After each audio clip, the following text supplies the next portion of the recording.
နိုင်ငံသားရောက်နေပေမဲ့သပင်ညက်ဆိုင်သွားတဲ့ချိန်ကျရင်ဘယ်လိုပြောရမလဲမသိဘူးဖြစ်နေလို့စိတ်ကစားဖြစ်နေလား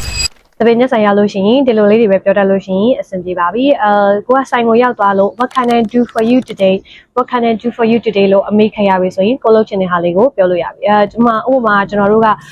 သပင်အဖျားလေးပဲတိချင်တာဆိုလို့ရှိရင်တော့ just a trim please just a trim please လို့ပြောလို့ရပါတယ်မဟုတ်ဘူးတလက်မလောက်ကိုညက်ချင်တာဆိုရင်တော့ about an inch or about an inch or လို့ပြောလို့ရပါတယ်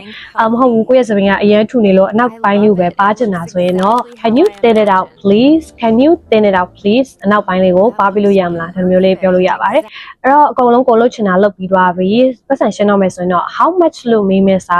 how much do I owe you how much do I owe you လို့မေးလို့ရှိရင်တော့ပို့ပြီးတော့ net trace နဲ့ပေါ့နော် okay အဲ့တော့